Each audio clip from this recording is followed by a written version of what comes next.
Bienvenidos nuevamente a una sesión de finanzas corporativas y bueno, con esta sesión terminamos las que corresponden a el tema de evaluación de proyectos con deuda, donde hemos visto que hemos practicado tres metodologías: el APB o valor presente ajustado, el flow to equity o FTE o flujo al patrimonio de los accionistas, y el WACC, promedio ponderado del capital, del costo del capital.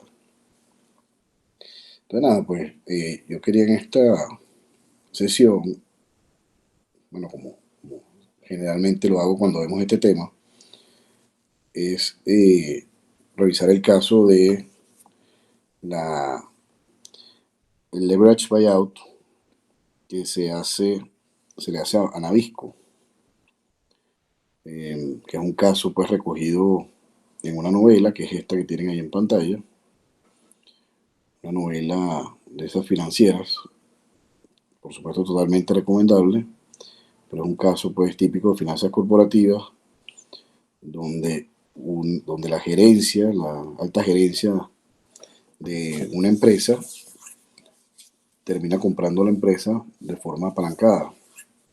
Y cuando vimos la teoría, vimos que el APB, o el valor presente ajustado, es una metodología que típicamente se usa para valorar digamos, la potencialidad, o valorar si una compra apalancada de una empresa vale la pena. Es decir, compras de empresas altamente apalancadas. ¿Qué quiere decir esto? La alta gerencia, eh, digamos, compra la compañía a la que hace, en este caso, un takeover pues, de la alta gerencia, compra la compañía que maneja, se la compra a los accionistas, apalancando pues la empresa de forma muy, muy elevada. Entonces,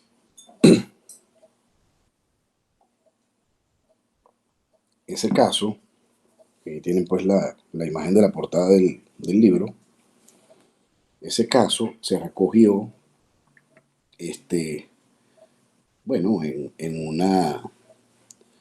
está recogido en el capítulo del ROS, que corresponde a este tema. Ese caso se recogió en esta novela y está documentado, digamos, los cálculos y tal, en ese capítulo. Un capítulo que, aquí lo pongo, un capítulo que lo tienen por supuesto eh, cargado en PDF, el capítulo, en los materiales que tenemos en el Classroom, en el salón, en el aula virtual, y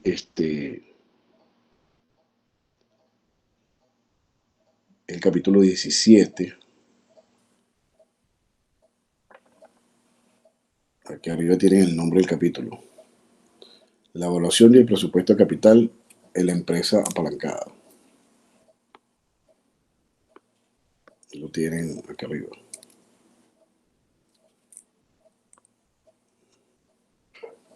Ese es el nombre del capítulo 17 de esta edición del ROS, que es la séptima edición del ROS. Ustedes tienen el ROS entre los materiales de la clase, y también tienen en particular en el capítulo dedicado a la evaluación de proyectos con deuda, tienen este capítulo. Bueno, tenemos ese tema en el salón virtual. Bueno, al final de ese capítulo hay una referencia al caso de la compra de Nabisco, y bueno, ahí dice cómo usar el método de valor presente ajustado para evaluar las adquisiciones de empresas, ¿no?, apalancadas, o sea, adquisiciones empresariales apalancadas. Es decir, como ya les comenté, la alta gerencia en deuda de forma muy elevada a la empresa para comprar a esa misma empresa. Entonces aquí tenemos como vamos a revisar el caso. aquí tenemos como la explicación teórica de lo que es una compra apalancada. Aquí la tienen. Una adquisición empresarial apalancada tiene lugar cuando un pequeño grupo de inversionistas de capital adquieren una compañía pública o privada, es decir, que cotiza en bolsa. Cuando aquí hablamos de público-privada se refiere a que cotice en bolsa o no cotice en bolsa. Cuando adquieren una compañía pública o privada financiada principalmente con deuda, es decir, tiene el apalancamiento es muy alto y este grupo pequeño de inversionistas quieren esa compañía. Entonces, ese servicio de pagos de intereses y principales, es decir, el servicio de la deuda, los pagos que hay que hacer por la deuda, son pagos de intereses y pagos de principal, recae sobre los tenedores de capital, es decir, sobre los accionistas, que utilizan para ello, o sea, para pagar la deuda, utilizan el efectivo que proviene de las operaciones o venta de activos. Es decir, me apalanco de forma elevada a la empresa y cómo se pagan esos o yo tomo un préstamo pues muy elevado para comprar la compañía y cómo yo repago esa deuda vendiendo justamente activos de la compañía, activos que creamos que no agregan valor, se venden activos de la compañía y también con el flujo efectivo que proviene de las operaciones de la compañía, se va pagando la deuda. Es decir, apalancas, te apalancas tú o apalancas a la empresa de forma muy elevada, con ese dinero compras la compañía y después repagas la deuda con, digamos, venta de activos de la propia compañía o flujo de caja. Y al final, por supuesto, te quedaste con la empresa, ¿no? con las acciones.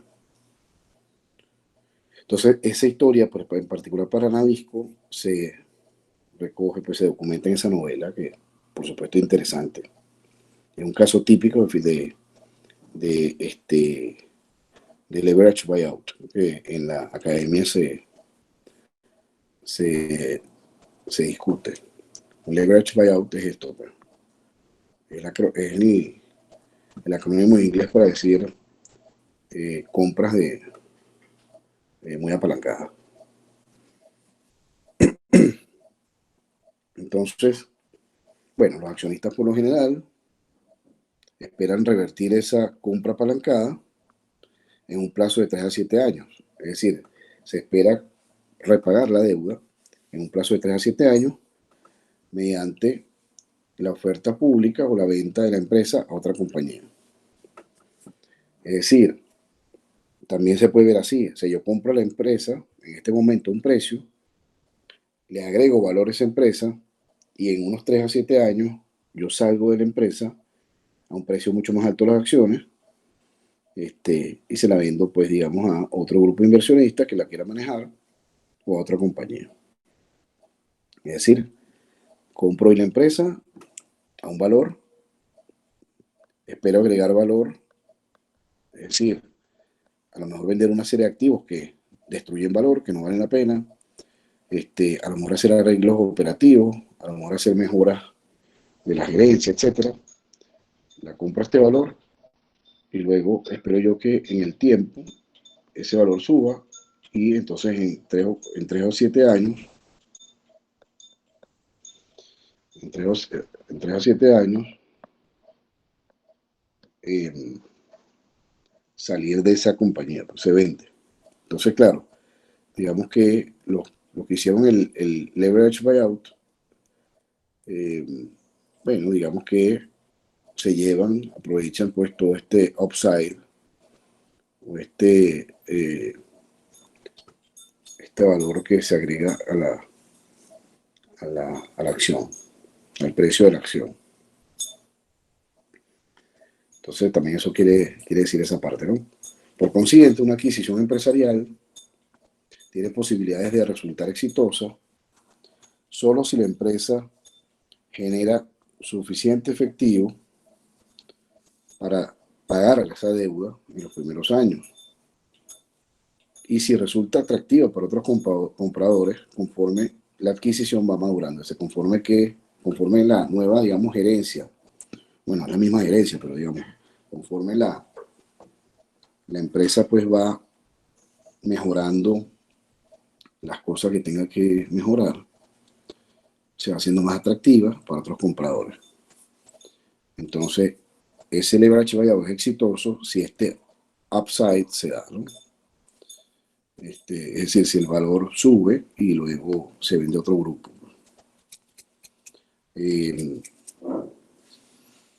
Digamos que ese es el principio, pues, es ser exitosa, pues, si esa empresa empieza a generar suficiente efectivo para pagar esa deuda, y por supuesto no sé, porque la deuda, digamos, es elevada, pues, o sea, se apalanca mucho la empresa, entonces tiene que tener, digamos,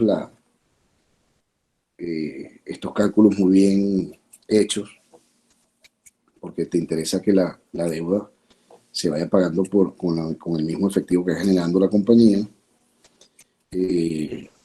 y la venta de activos que se va dando, y al final, digamos, el grupo que la compró puede salir puede hacer, digamos, un cash out, vendiendo la compañía a otro grupo.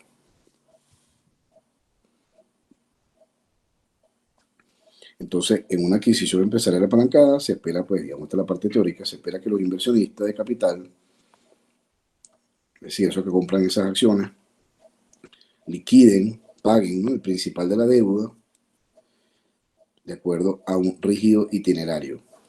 Es decir, tiene que ser esto muy bien, este, para que los mercados de capitales, digamos, no reaccionen de forma desfavorable. Digamos que tienes que apegarte a una rígida estructura de pago y cumplirla perfectamente de la deuda, ¿no? Los propietarios, sabedores de que la razón de deuda capital se desplomará, es decir, la razón de deuda capital se desplomará, pueden pronosticar los montos de deuda necesarios para financiar sus futuras operaciones. Bajo estas circunstancias, el método del valor presente ajustado resulta más práctico que el método del WACC, porque la estructura de capital se modifica. Claro, ¿qué significa eso? Lo que hemos dicho en la teoría. Si tú sabes que el tamaño de la deuda va a ser constante, te conviene más como método usar un APB. Si tú sabes que lo que va a ser constante es el WACC, es la razón deuda capital, o deuda equity, si tú sabes que lo que va a ser constante es la razón de deuda capital, entonces puedes usar un flow to equity o un WACC, porque esto se mantiene constante. Pero ¿qué ocurre en este caso? Que lo que es constante es el tamaño de la deuda y tú vas pagando, si vas haciendo pagos, esa razón de deuda capital va a ir cambiando. Entonces el WACC, no que se hace imposible, pero se hace engorroso usar el WACC o el flow to equity, porque al cambiar la razón de deuda capital, cambia por supuesto el cálculo de la tasa de descuento, cambia el WACC, porque si ustedes recuerdan la fórmula, el WACC depende pues de esa proporción. Y al cambiar la proporción, entonces cambia también el cálculo. Entonces tendrías que tener como darte cuenta que esa tasa de descuento va cambiando periodo a periodo, entonces tienes que tomarlo, no que sea imposible, pero entonces tienes que, a la hora de valorar, de traer el valor presente, el flujo de cada futuro, tienes que darte cuenta que cada periodo tiene una tasa de descuento distinta. Se puede hacer, por supuesto, pero es más engorroso. El APB se hace muy práctico porque recuerden que el APB separa el escudo fiscal de la deuda. Entonces tú eso lo tratas de manera, digamos, separada, y luego, si esa deuda se va pagando, pues los escudos fiscales van cambiando, pero lo tratas de manera separada. Y sabes que siempre entonces se va a descontar el flujo de caja a una sola tasa, que es la tasa de rendimiento de la deuda, entonces eso hace más fácil los cálculos. Bueno, vamos a revisar rápidamente este caso. De todas maneras, ustedes tienen este material en el Classroom, y ahí pueden revisarlo con detalle, por supuesto, pero vamos a ir aquí leyendo lo más importante. Lo primero es que recordemos la metodología. La APB separa lo que es el valor presente de la empresa, lo que ellos llaman no apalancada, es decir, sin ninguno de los escudos fiscales, sin ninguna de las cosas buenas y malas de la deuda. Asumimos primero que la empresa no tiene ni deuda, también podemos separar la depreciación, ¿verdad? y se valora esa parte al costo del capital de los accionistas de una empresa sin deuda. Y luego se le va agregando el valor de los escudos fiscales. Puede ser escudo fiscal de la depreciación, como hemos visto en algunos ejemplos, puede ser el escudo fiscal de la deuda, se le agregan los costos de flotación, etc. Entonces, repasamos rápidamente el caso de Navisco. En el verano del 88, el precio de las acciones andaba por 55.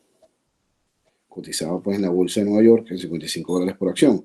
El monto de la deuda de la empresa en ese momento era 5.000 millones. El director ejecutivo, que es digamos uno de los personajes pues de la novela, coordinadamente con otros gerentes generales, fíjense que el leverage buyout, en este caso lo está haciendo la alta gerencia, anunció que las acciones se licitarían, o sea, ofreció $75 por acción, para que Navisco se volviera privada, es decir, compró las acciones de la empresa y, digamos, la retiro por un tiempo de la bolsa, en una compra hecha por la alta gerencia. Es decir, los que manejan el negocio pues están comprando a la misma empresa que manejan. Recuerden que no necesariamente los que manejan el negocio son los accionistas, ¿no? Y de hecho, cuando la empresa cotiza en bolsa, pues los accionistas pueden ser cualquiera, pues, todos los que tengan una accioncita.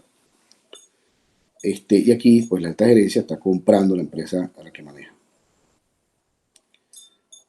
En la novela, pues aparece otro personaje, porque apenas unos días después de esa oferta, de la oferta que hace la gerencia, hay otro grupo, Colbert, Kravis y Roberts, KKR lo llaman aquí en el caso, hacen una oferta de 90. Entonces fíjense la puja, ¿no? Estaban en 55 por acción, vino un grupo y ofreció 75, después vino otro grupo y ofreció 90 por acción. Y a finales de noviembre, KKR triunfa en la oferta de compra de las acciones y terminó en $109 por acción. Es decir, terminó pagando un total de 25.000 millones de dólares por la compañía. A lo mejor ustedes dicen, bueno, los accionistas que estaban en ese momento resultan beneficiados. Su acción estaba en 55 y terminó siendo comprar acción en 109. Bueno, eso es parte de lo que puede ocurrir en estas pujas, ¿no? Entonces, lo que revisa aquí el caso es la valoración que hace del negocio o de la empresa KKR para terminar haciendo esa oferta ganadora. Y se usa la técnica del valor presente ajustado. Ese es más o menos el tema. Entonces, fíjense que hay unos personajes, ¿no? Los accionistas, digamos, que ya existían, los gerentes generales o la alta gerencia que hace una oferta, y aparece un tercer grupo y termina comprando una empresa. Y esa empresa se compró en un leverage buyout, o sea, altamente apalancado. Entonces, bueno, aquí nos recuerdan los autores que el valor presente ajustado puede ser usado para valorar tanto compañías que ya están en marcha como proyectos, ¿no? Entonces nos recuerda la metodología, el valor máximo de una empresa apalancada, BL, resulta ser el valor como entidad financiada solo con efectivo aquí se refiere puesto por los accionistas. Recuerden que estas son traducciones del libro, ¿no?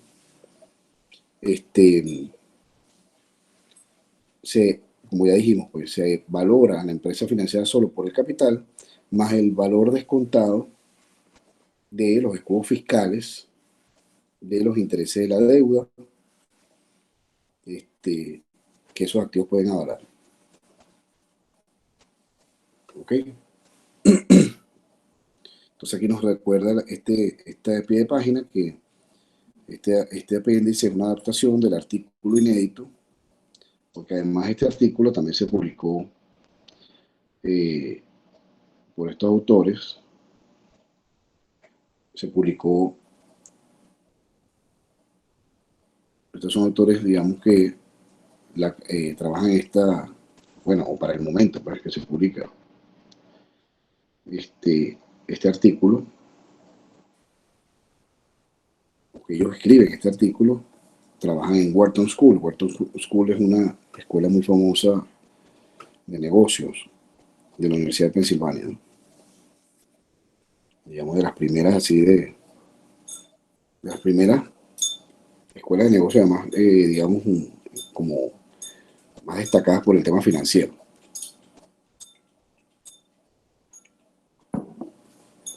Entonces, ese artículo se llama Analizando pues la compra apalancada de Nabisco.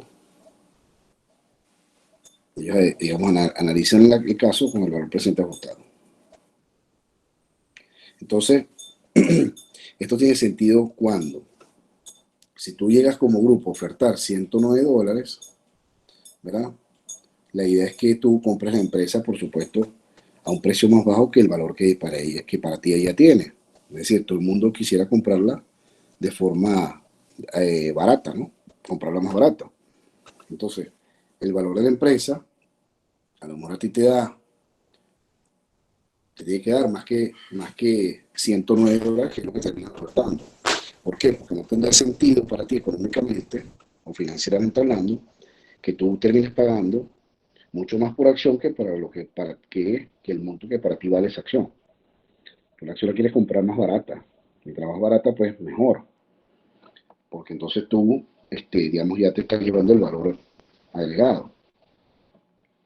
Entonces, cuando ya tú terminas ofertando $109 por acción, porque se entiende que ese precio es más bajo que lo que para ti vale esa empresa.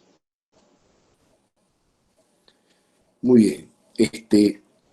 Bueno, digamos que aquí nos comentan también los autores del caso que del valor que te da, digamos, la empresa con el APB, hay que deducir, por supuesto, los costos relacionados con la quiebra financiera, porque recuerden que en un leverage buyout es una compra muy apalancada y en la medida que tú estás muy endeudado, estás más cerca de la tensión financiera y de la quiebra. Entonces, y eso, por supuesto, tiene un costo si llegar a entrar en ese proceso. Entre otras cosas, pues hay un costo reputacional. Entonces, todo eso también se puede meter en el valor, por supuesto, eso resta valor a la, cuando hace la valoración de la PB, eso estará restando. Entonces, en este caso, pues no lo, no lo incluyen los autores en el cálculo, porque aquí comentan, pues uno esperaría que esos costos fueran reducidos por dos razones. Paso a la siguiente página.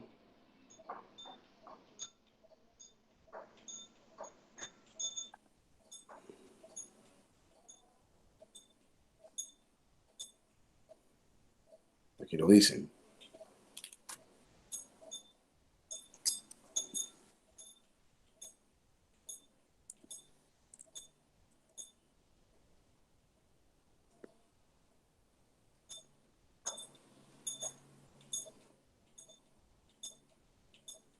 Por dos razones, ¿no? Como empresa que se mueve, dice aquí, que se mueve en la industria del tabaco y de los alimentos, Nabisco pues en ese momento se movía entre esas dos industrias, tabaco y alimentos, los flujos efectivos son relativamente estables.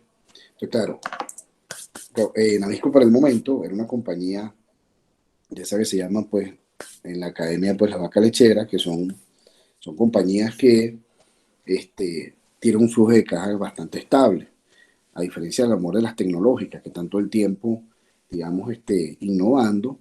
Entonces, claro, la acción pues es mucho más volátil en su comportamiento que a lo mejor una vaca lechera, que no sé, estas compañías que más o menos hacen lo mismo siempre, que no tienen pues digamos grandes variaciones en sus productos o líneas de negocio. Entonces son bastante estables su flujo de efectivo y esas son las que típicamente soportan una recesión, pues mejor, ¿no? Entonces, por ese lado, la posibilidad de quiebra es más baja también. No es lo mismo que tú apalanques grandemente, apalanques mucho a una compañía tecnológica que a lo mejor pega el proyecto y le va muy bien, o le va mal en el proyecto y queda con la deuda, a una compañía que a lo mejor es mucho más estable en su flujo de caja y tú la apalancas, ¿no? Entonces es menos, digamos, volátil. Además, dice aquí, los activos de la compañía son divisibles, o sea, tú puedes llegar y fraccionar la compañía y vender los activos que te parezcan que no agregan valor. Y entonces tú puedes, esos activos, digamos, lo mismo que tú tengas unos activos en la compañía, unos activos que sean, digamos, más comunes para el resto de las industrias, que unos activos que no sean tan comunes. Por ejemplo, no es lo mismo que tú tengas, bueno, mire, tengo un resonador magnético y ahora lo quiero vender. Entonces tienes que buscar una compañía muy específica para que te lo compre. En cambio, si tú dices, tengo unas computadoras son más fáciles de vender porque hay mucha más industria que usan el mismo activo. ¿Me explico? O unos vehículos y tal. Este, entonces, o edificios. No es lo mismo que decir, bueno, yo tengo un resonador magnético que vender a que tengo una oficina que vender. O sea, la oficina es como que, digamos, más fácil que se coloque porque hay empresas que usan, casi todas las empresas usan oficinas, ¿verdad? Es un activo que es común. En cambio, el resonador magnético, un activo que tú dices, bueno, esto lo usan pocas empresas. Entonces, además, si los activos de esta compañía son divisibles y son atractivos para varios compradores potenciales, es más fácil disponer de ellos y por lo tanto obtener por allí este valor. Muy bien, entonces, ¿qué ocurre en este capítulo? O en este apéndice del capítulo. Aquí tenemos la ecuación que usan los autores para, digamos, para calcular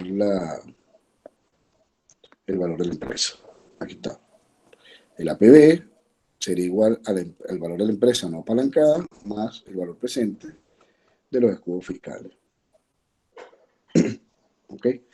Para eso necesitamos entonces primero hallar el flujo de caja de la empresa no apalancada y eso se descuenta al RO, como siempre hemos dicho, que es la tasa de descuento de una empresa que no tiene apalancamiento, rendimiento mínimo que siguen los accionistas en una empresa donde solo ellos ponen el dinero, y luego se le agrega pues, el escudo fiscal de la deuda.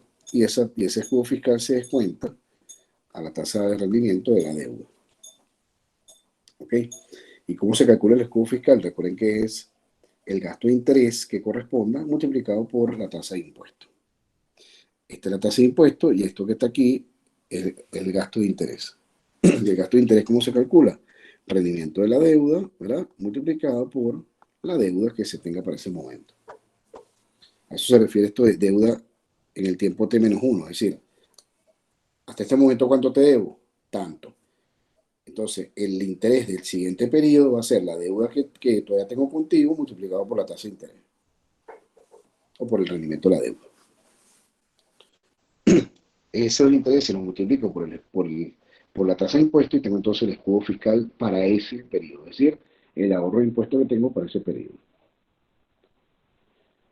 Muy bien, eso es más o menos lo que se explica aquí, ¿verdad? Eso es más o menos lo que se explica aquí, ustedes pueden leerlo con calma, por supuesto, esto está en los materiales.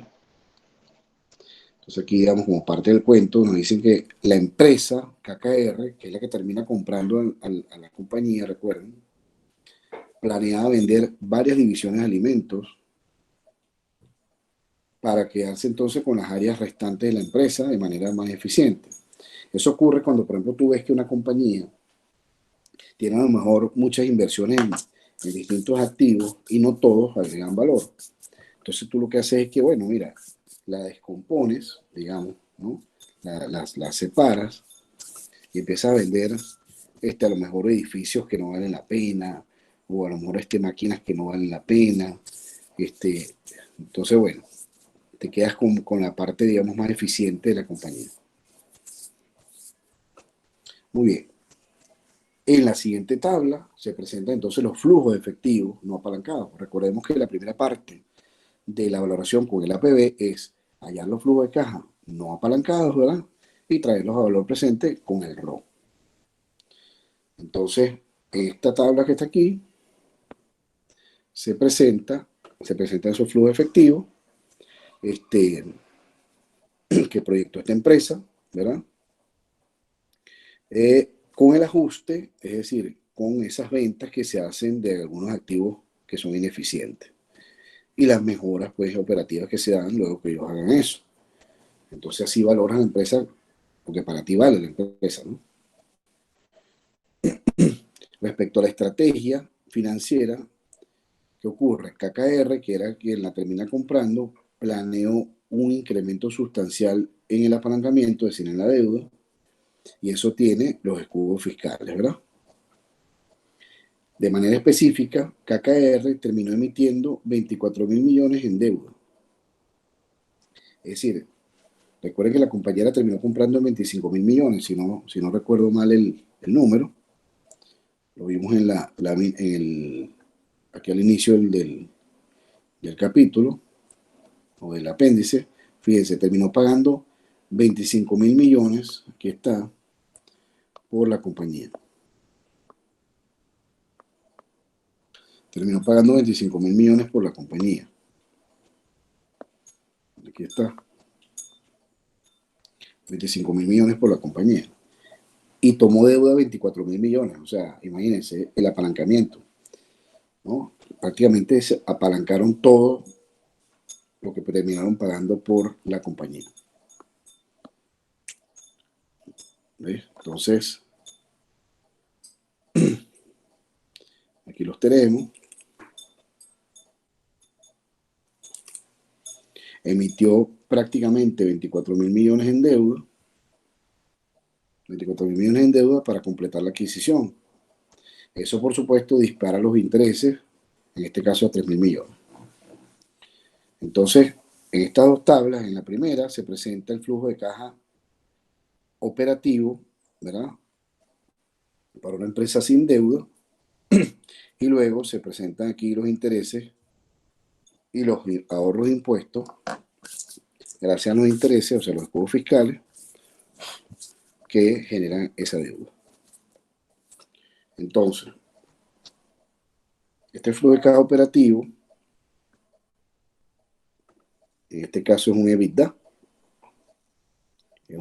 son las ganancias ante intereses e impuestos de depreciación y amortización, EBITDA.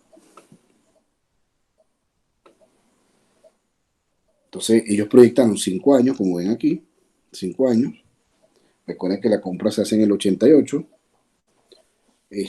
Proyectan 5 años y esta primera línea entonces son esos escudos fiscales que proyectaron, pero esos flujos de caja que proyectaron operativos. A eso le quitan un impuesto, esto es negativo, ¿verdad? Es el impuesto, y queda entonces una utilidad después de impuestos. La utilidad después de impuestos le suman la depreciación, recuerden que quiere llegar a flujo de caja, le quita los gastos de capital, esos gastos de capital son las reinversiones que hay que hacer en activos,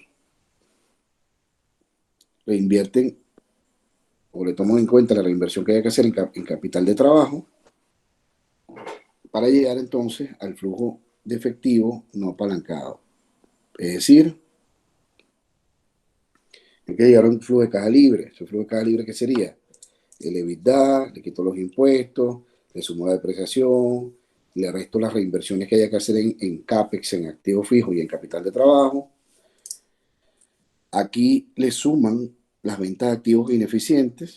Obviamente esas ventas de activos te generan unos flujos de caja. Fíjense que aquí ellos proyectaban que en 2 años iban a vender una serie de activos que para ellos eran ineficientes y entonces te da un flujo de caja no apalancado. Es decir, ellos lo que están diciendo con esto es, este es el flujo de caja que yo proyecto por los próximos 5 años, ¿verdad? En una compañía sin deuda. Fíjense que ahí no están los gastos de interés. Un flujo de caja no apalancado. Y ese flujo de caja es el que van a descontar al RO. Entonces, luego, ¿qué hicieron también? Bueno, aquí se presentan los escudos fiscales para valorar, digamos, la segunda parte de la ecuación. Lo primero que hay que hacer son los intereses. ¿Y estos intereses de dónde salen? Estos intereses son, como ya dijimos, bueno, la deuda que para ese momento se tenga, eso, fíjense que los intereses van cambiando, por supuesto, el monto, porque va cambiando también la deuda, ¿no? Entonces, la, la deuda que haya para el momento, multiplicado por el rendimiento de esa deuda, que da los intereses. Y esos intereses multiplicados por la tasa de impuestos te da entonces el escudo fiscal, es decir, el ahorro de impuestos que tengas gracias a los intereses. En la proyección que ellos hacen, entonces es el ahorro que cada año tienen. Fíjense que no puedes aplicar la fórmula de anualidad porque no son iguales los montos. Esos flujos de caja son distintos. Tienes entonces que traer cada uno al valor presente, de forma separada. ¿Ok? Bueno, y aquí más o menos tienen aquí más o menos tienen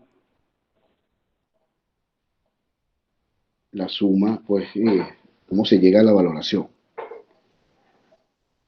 ¿Cómo se llega a la valoración? Primero están proyectando de nuevo 5 años, ¿verdad?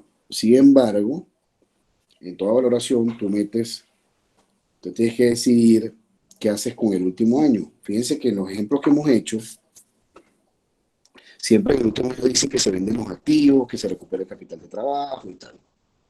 Si tú vas a hacer una valoración, digamos, asumiendo una perpetuidad, entonces tienes que calcular los flujos de caja y valorarlo como si fueran de aquí al infinito, ¿no? Es una perpetuidad. Pero lo que ocurre, cuando uno normalmente valora una empresa que está en marcha, es que asume que después del periodo explícito de valoración, periodo explícito de valoración son, por ejemplo, estos 5 años. Yo voy a valorar los próximos 5 años.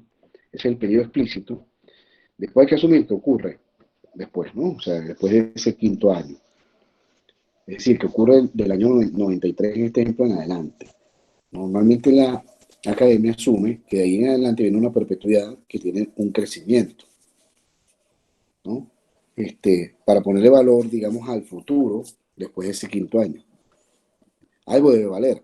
O yo vendo la empresa y la vendo en algo, o vendo los activos y tengo unos flujos de caja. Fíjense que en los ejemplos que hemos hecho, como lo acabo de recordar, asumíamos que vendíamos el activo al final. Es decir, tú tienes que tomar una decisión. ¿Cómo vas a manejar esa parte? Si vas a seguir la empresa en marcha, ¿cuánto vale para ti esa parte? Si la vendes, ¿en cuánto lo vas a vender? Si vas a vender los activos, ¿cuánto vas a recuperar? Eso hay que discutirlo. En este caso, perdón, en esta tabla que se presenta la valoración de la empresa, en este caso, ellos asumen, lo que típicamente se asume en la academia, es que la empresa continúa en marcha desde el año 93 para adelante. Y aplican una valoración de una perpetuidad. Esa es la primera parte que tienen aquí. Primero, aquí vuelven a presentar los flujos de caja de la empresa no apalancada, que lo toman de la tabla anterior, ¿verdad? Asumen que ese valor terminal, es decir, que el valor luego del año 93 de en adelante, ese valor terminal va a crecer al 3%. Y entonces, ¿qué se hace normalmente? Se agarra ese último flujo de caja, que sería el flujo de caja del año 93, y se asume que de en adelante va a crecer a un ritmo, que en este caso ellos asumen que es al 3%. Como comentario, les digo que, por lo menos para mí, como digamos, analista de estas cosas, y como, digamos, también valorador, o evaluador, como quieran llamar, asumir un 3% de crecimiento de la perpetuidad me parece muy alto. Yo normalmente cuando he valorado no paso de 1%. ¿Por qué? Porque eso es asumir que el flujo de caja de la empresa, en este caso el último año, que es el 93, va a crecer de ahí en adelante hasta el infinito al 3% anual, 3% interanual. Entonces, ¿qué significa eso? Oye, que es una tasa de crecimiento de aquel infinito que es muy alta. Y eso da mucha sensibilidad al valor. Es decir, el valor de la empresa es muy sensible a ese número. Si tú lo vas cambiando, te das cuenta cómo cambia el valor, claro, porque imagínate, es un crecimiento de 3% hasta el infinito, cada año. Es mucho. Por ejemplo, por un ejemplo, la tasa de crecimiento de largo plazo promedio de los Estados Unidos, por ejemplo, es 2% más o menos. O sea, tú estás diciendo que esta empresa va a crecer de que el infinito, pues, incluso más que el país. Y siempre. Por supuesto que, por supuesto que hay años donde las empresas crecen mucho más que los países, ¿verdad? O que el país donde están, y crece menos, pero sostenerlo al infinito, esa misma tasa es como mucho. Pero bueno, eso fue lo que asumieron aquí. Al final eso es una opinión, por supuesto, subjetiva y respetable, como todas, de los analistas. Pero bueno, entonces, el valor terminal que yo llamo aquí no apalancado, ¿de dónde sale? Este último flujo de caja, que es el del año 93, ¿verdad? Se multiplica por 1 más la tasa de crecimiento, esa es la formulita de esa anualidad. Esto es simplemente el valor presente de una anualidad que crece a una tasa constante. Flujo de caja por 1 más G dividido por R, perdón, dividido por R menos G. Donde G, ya dijimos que es la tasa de crecimiento, ¿verdad? 3% en este ejemplo, y la R es la tasa de descuento. Que si tú estás valorando un flujo de caja no apalancado, la tasa de descuento sería el RO. ¿Ok? Muy bien. En este ejemplo, o mejor dicho, para este caso de Navisco, el RO que se usó fue 14%. Es decir, en una tasa, el rendimiento mínimo, perdón, costo de oportunidad, costo del capital de los accionistas en una empresa no apalancada, en este ejemplo es 14. Sería el RO. Sería el RO. Entonces, ¿qué ocurre? Bueno, aquí se van sumando como 3 valoraciones, ¿no? La primera valoración es el valor terminal. Se refiere, el valor terminal es, o valor residual, también se le llama valor de continuidad, es ese valor de la empresa en marcha del año 93 para adelante. Usando esta formulita, le da este número, valoración. Esta es la valoración. Luego, valor terminal a la deuda objetivo, es decir, eso es, si yo aplicara lo mismo, dijera, mira, yo de aquí para adelante, el año 93 hacia adelante, voy a tener una deuda también, ¿verdad? Y esa deuda, pues tiene un valor presente en ese quinto año, en el año 93. Esa valoración se hace y luego el valor presente de los escudos fiscales de ahí en adelante, lo que ellos llaman protección fiscal en valor terminal. Porque si la empresa va a continuar de ahí en adelante apalancada, también van a tener unos escudos fiscales. Entonces esas 3 valoraciones se hacen. ¿Ok? Entonces, aquí viene entonces cómo llegan ellos al número, cómo llegan ellos al valor por acción que van a terminar ofertando. Bueno, lo primero es el valor presente, como lo tienen aquí, de los flujos de caja no apalancados, del periodo explícito, que es el 89-93, que son esos 5 años, descontados del ROC, que es el 14%. Es decir, si tú te traes al valor presente cada uno de estos flujos de caja que tienen aquí arriba, ¿sí? Cada uno de esos flujos de caja que tienen ahí arriba, que están aquí en la primera línea, si tú te lo traes al valor presente al 14%, y fíjense que eso no es una anualidad, sino que son flujos de caja distintos, o sea que tienen que traerlos cada uno al valor presente del momento en que está, bueno, te da 12.224. Ese es el valor de esa empresa no apalancada, como dice la metodología de la APB. Luego empieza a agregarle valor. Fíjense que estos valores que están aquí, que ellos ya calcularon acá, son los valores terminales. El valor terminal es el valor, como ya he dicho, el valor presente de las perpetuidades que ocurren, ¿verdad? En este caso, en un flujo de caja que va en ascenso del 3%, ocurre del año 93 para adelante. Cuando te lo traes al valor presente, su valor presente es en el mismo año 93, porque es el valor presente, digamos, vamos a verlo aquí gráficamente un segundo. Si tú tienes el año 0, así, 0, 1, 2, 3, 4, ¿verdad? Estos son 5 años. 5. El punto es que ocurre aquí para adelante, hasta el infinito. Entonces, claro, tú lo que estás diciendo con la perpetuidad es, bueno, de aquí en adelante hay un valor para la empresa. Cuando yo hago la perpetuidad, estoy haciendo el valor presente de esos flujos de cajas que van del año 5 en adelante, y cuando hago esa valoración cae aquí en el año 5. Ese es su valor presente allí. Pero cuando yo quiero valorar hasta el 0, que es mi presente hoy, me tengo que traer ese flujo de caja nuevamente, o ese valor nuevamente me tengo que traer al 0 para que entonces yo pueda sumar peras con peras, ¿no? Porque quiero valorarlo hoy. Entonces, ¿qué es lo que ocurre aquí? Fíjense, este es ahora el valor presente del valor terminal. Es decir, si yo, borro aquí un poquito para que se entienda mejor.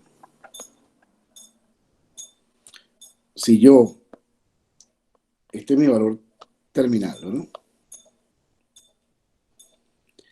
Que está en el año 5. Si lo traigo al presente, llego a este número. Y se trae, fíjense, al RO también.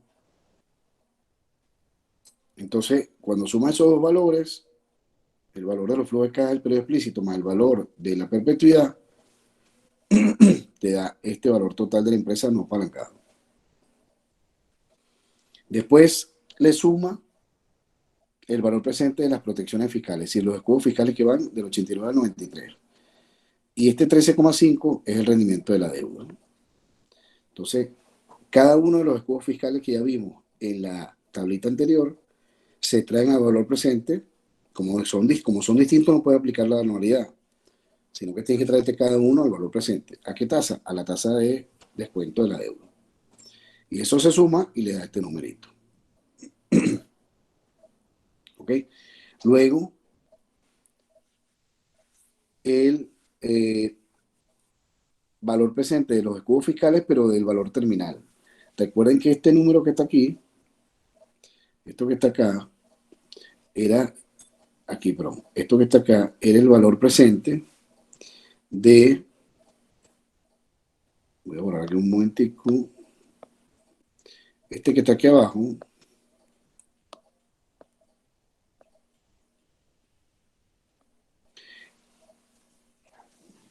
era el valor presente de los escudos fiscales que ocurren del año 93 en adelante. Y de la misma manera como que ocurrió, eso está aquí en su valor presente. Entonces hay que traérselo de nuevo para acá, ¿verdad? Al presente de hoy verdadero, pues, si lo quieren ver así. Entonces, eso es lo que se dice aquí. Este numerito es el valor presente de esas protecciones fiscales o escudos fiscales que ocurren del valor terminal, o sea, en la etapa terminal, digamos, en el valor residual. Y todo eso va sumando valor. Este 5.421 es la suma de estos dos, de los dos escudos fiscales, digamos, lo del periodo explícito y lo del valor terminal. Entonces, si tú a estos 24.000 que están aquí le sumas esos escudos fiscales, te da este nuevo valor, que es el valor total. 24.500 más 5.000 y pico, 29.900. ¿Ok? Digamos que ese es el valor de la compañía.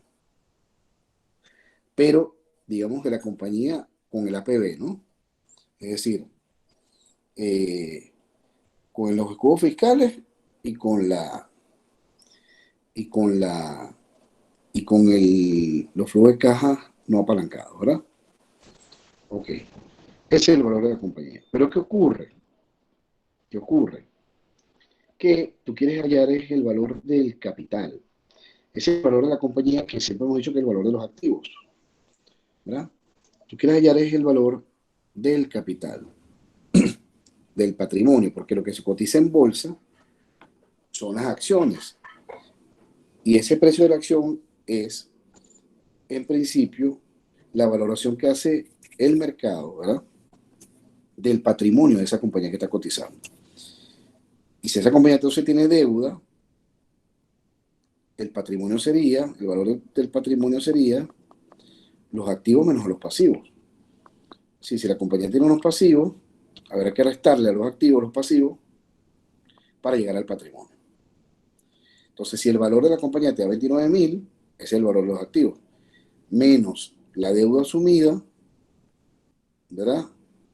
O sea, la deuda que tenga la compañía en ese momento, el valor del capital era 24.000. O sea, recuerden que lo dijimos al inicio del caso, para el momento en que se va a plantear la adquisición, la empresa tenía una deuda de 5.000 millones, esa deuda hay que pagarla.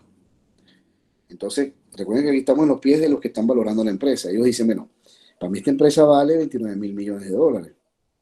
Ah, si la compro, tengo que pagar la deuda, ¿verdad? Entonces la empresa vale un poco menos, 5.000 millones que es la deuda, el patrimonio entonces vale 24.000. Es decir, yo tendría que agarrar 24.000 millones de dólares para comprarme el patrimonio de esta compañía, ¿verdad? Y me quedo con la deuda de 5.000. Visto de esa manera. ¿Ok? Entonces, ¿ellos qué dicen? Bueno, si hay un número de acciones que están en circulación, si hay 229 millones de acciones en circulación y el valor del patrimonio son 24.000 millones, déjame entonces dividir eso para ver cuánto vale cada acción. Porque recuerden que lo que se cotiza en bolsa es en principio el valor del patrimonio. Entonces, cada acción vale para mí en esta valoración 108.9.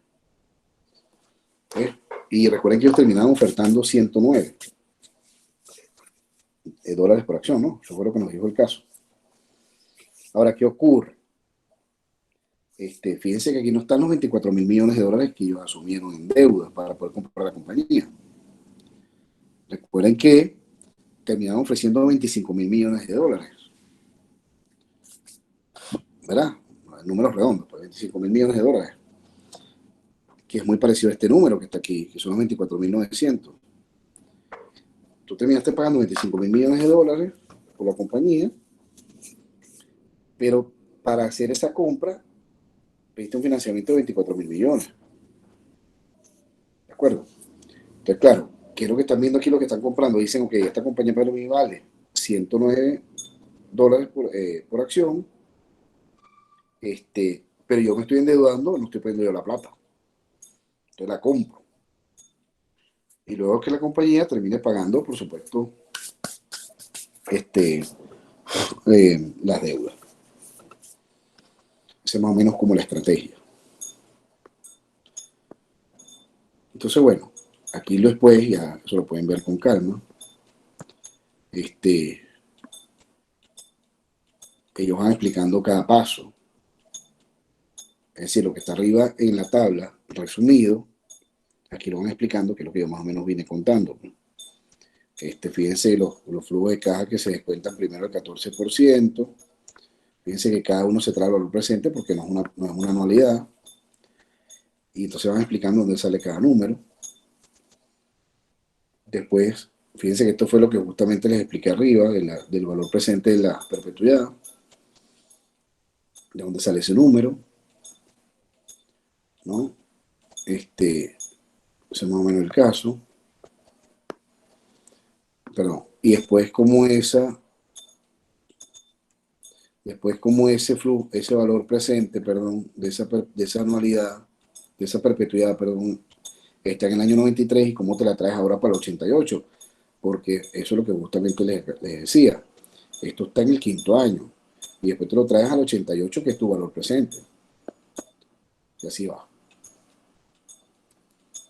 Entonces ellos van explicando, luego, paso a paso, van explicando cada uno de los cálculos.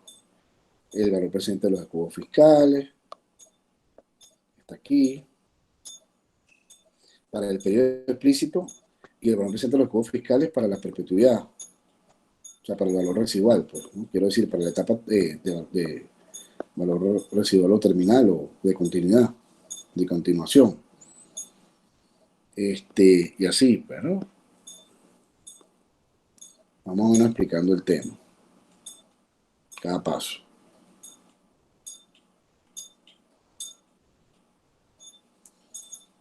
Y así van explicando cada uno de los cálculos. Pueden revisarlo, se los recomiendo pues como cierre del capítulo. Pues me parece pues un caso interesante y por supuesto la novela es muy buena. Bueno, aquí es un comentario final sobre eso, sobre la valoración de las leverage buyouts, de las adquisiciones apalancadas.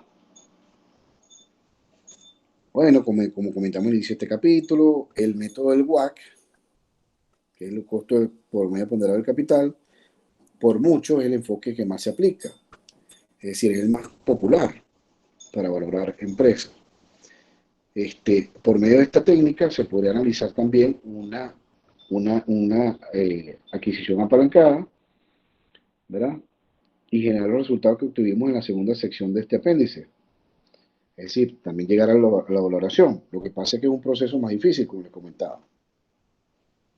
Entonces, lo que se ha intentado aquí es demostrar que el método del valor presente ajustado es el medio preferido para analizar una transacción en la cual la estructura de capital no permanece estable a lo largo del tiempo. Es lo que decíamos al inicio, tú usas el WACC o el flow to equity si la estructura de capital va a mantenerse estable, si la relación deuda-capital se mantiene estable. Es mejor, porque no va a cambiar la tasa de descuento. Entonces, si eso va a cambiar, entonces es mejor usar el valor presente ajustado. Considere el método del WACC para valorar la oferta de KKR adquiriendo es decir, tú pudieras también tratar de calcular hacer este mismo ejercicio de valoración de la oferta de Nabisco, pero aplicando el WACC para ver qué tal. Entonces recuerden que el WACC te dice, bueno, descuente a la tasa de WACC, descuente los flujos de caja de la empresa no apalancados. Lo que pasa es que ahí el costo promedio del capital es el WACC va a ir cambiando cada periodo. Pero en principio, como dicen yo aquí, tú llegarías al mismo valor total de la compañía. Que recuerden que era casi 30.000 millones. Después le quitabas la deuda y quedan 24.000 millones. 25.000, más o menos. Entonces, eh, para lograrlo, eso es el comentario justamente, habría que calcular la tasa propiedad de cada año, porque el WACC va a ir cambiando.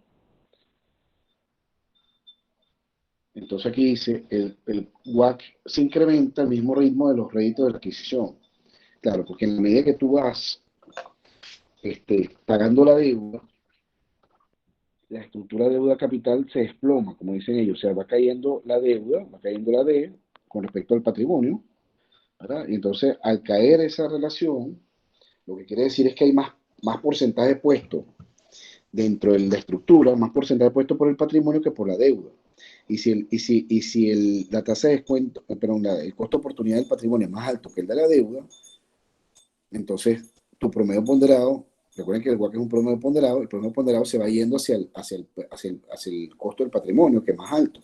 Entonces, por eso es que aquí dice que el WACC se incrementa en la medida que va pasando el tiempo. Y aquí lo explican. Esto ocurre así porque el valor del escudo fiscal, gracias a la deuda, se reduce en la medida que se va pagando la deuda. Claro, en la medida que tú vas pagando la deuda, por supuesto los escudos fiscales que quedan son más pequeños porque hay intereses más bajos y los intereses más bajos te generan escudos fiscales más pequeños. Entonces, ¿qué ocurre? Que en el caso de aplicar el WACC no hay un solo rendimiento que represente el costo del capital. Si la estructura de capital se mantuviera constante, el rendimiento sí es el mismo. O sea, el WACC queda constante, pero como va cambiando, entonces no hay un WACC constante. No hay un WACC constante. Porque la estructura de capital de la empresa va cambiando. Eso es justamente lo que estamos explicando. Entonces, cuando se usa el WACC para valorar una adquisición, surge ese problema teórico. Para calcular un WACC en constante cambio, habría que conocer entonces para cada periodo el valor de mercado de la deuda y el valor de mercado del capital de la empresa. Porque entonces va cambiando la estructura. No obstante, dice aquí, si ya se conocen los valores de la deuda y el capital, también se conoce el valor total de la empresa, porque entonces tú lo sumas, ¿no? Entonces es decir que para calcular el WACC se debe conocer el valor de la empresa. Por lo tanto, para implementar el método del WACC se tiene que recurrir a medir el valor en libros de la deuda del capital, o bien hacer suposiciones sobre la evolución de esos valores de deuda y capital en el mercado. Es decir, tienes que asumir cómo va cambiando el valor de la deuda y del capital, eso se suma y es el valor total de la empresa. Ahí tienes las proporciones de deuda-capital que requieres para el WACC, pero el WACC va a ir cambiando porque la deuda va cambiando. Ese es el reto que impone hacer este mismo ejercicio, pero con el WACC. Por eso es que dicen los autores, bueno, es mucho más recomendable para una valoración en la cual la estructura de deuda capital no se mantiene constante, es mejor usar el APB. Si la estructura de deuda capital va a estar constante, entonces se puede usar el WACC, y el WACC es, digamos, la metodología de valoración más comúnmente usada. Muy bien, amigos. Bueno, con este apéndice del caso de Navisco, de la evaluación de Navisco, yo quería terminar pues el tema de evaluación de proyectos con deuda. Ahí lo que va ahora a ocurrir, ya con esto terminamos este capítulo, y bueno, digamos que en la próxima clase comenzamos un nuevo tema. Déjenme volver un segundo. La próxima sesión sería ya derivados. Empezamos a ver los temas de derivados financieros. Muy bien. Bueno, algún comentario para cerrar la clase y nos vamos corriendo. Si no, bueno, nos despedimos hasta la semana que viene. Revisen, por supuesto, este tema con calma. Pueden revisar el capítulo. Recuerden que lo tienen en los materiales de la clase y pueden leer con calma pues la explicación que se da en el apéndice que también les coloqué allí. Bueno, amigos, que estén muy bien. Cuídense y seguimos en contacto. Saludos. Igual, profe, feliz fin de semana. Gracias, feliz fin de semana. Gracias.